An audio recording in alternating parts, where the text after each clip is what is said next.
Okay, so this is the Gemara, Zevachim. We're in Daf 6. This is Amud Beit. I need to finish Amud Beit. We did Amud Aleph.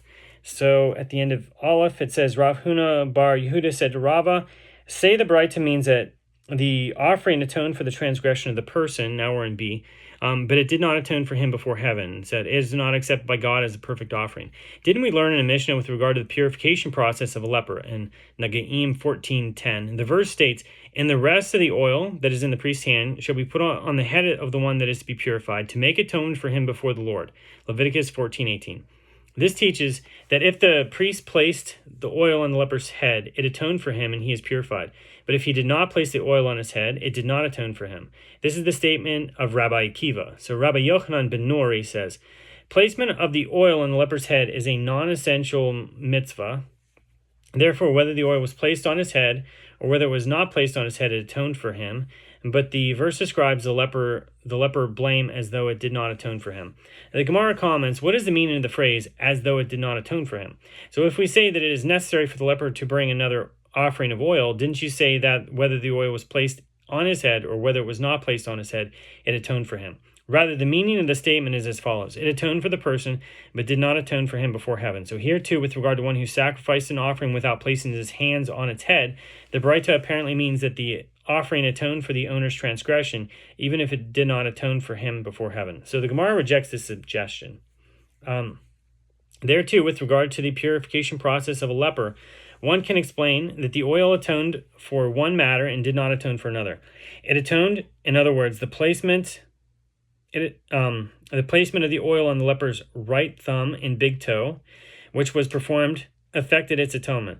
But it did not atone, there still needs to be atonement affected by placement of oil on the leper's head. Another log of oil must be brought for the performance of that act. So the Gemara returns to the matter of atonement for transgressions committed after the offering's designation. So Tashema, come in here, another proof from a Braita. Rabbi Shimon says, with regard to the communal peace offering of 2 lambs that accompanies the 2 loaves on Shavuot, for what sin are they brought? The Gemara interrupts the citation of the Braita. The 2 lambs sacrificed on Shavuot are not brought for sin. They are peace offerings brought with the annual public offering of 2 loaves of new wheat. Rather, the Braita should be amended as follows. For what sin are the goats sacrificed on Shavuot as a sin offering brought? Rabbi Shimon answers, they are brought for the defiling of the temple by entering it while ritually impure, or for defiling its sacrificial foods by partaking of them while ritually impure. Rabbi Shimon continues, once the blood of the first goat is sprinkled on the altar, thereby atoning for this defilement, for what sin is the second one sacrificed? It is sacrificed for any incident involving impurity that may have occurred between the sacrifice of that first goat and the sacrifice of this second goat.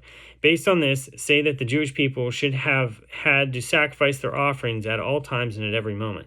Or perhaps they sinned in the interim, but the verse spared them of this obligation. Okay, the Gemara infers, and here, where an incident involved impurity occurred between the sacrifice of the 2 goats, is a case where the positive mitzvah of distancing ritually impure people from the temple was violated after the designation of the offering, as both goats were designated in advance. And nevertheless, the second goat atones for the violation. Evidently, an offering can atone for transgressions committed after its designation. So the Gemara rejects this inference. If both goats were designated simultaneously, this would indeed be evident to that effect, but here we are dealing with a case where they were designated sequentially, and an incident involved impurity may have occurred between their respective designations. The Gemara challenges this assertion, but shall we stand and say about the verse, mandating these 2 sin offerings, that when it is written specifically with regard to a case where they are designated sequentially. So Rav Papa said the inference can be rejected for a different reason. Do you say that evidence can be adduced from communal offerings? Communal offerings are different, as the court makes a non-verbal stipulation about them in accordance with what Rav Yehuda says that Shmuel says. As Rav Yehuda says that Shmuel says, with regard to communal offerings, the slaughtering knife, that is the act of slaughter, designates them for what they are.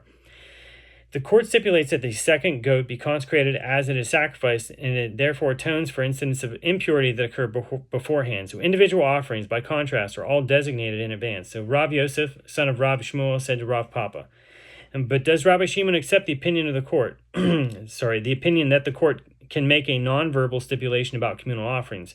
Doesn't Rav Idi Bar Avin say that Rav Amram says that Rabbi Yitzchak says that Rabbi Yochanan says, with regard to animals designated as daily offerings, but which in the end were not necessary for use by the public. And that is the end of Daf 6 Amud Beit.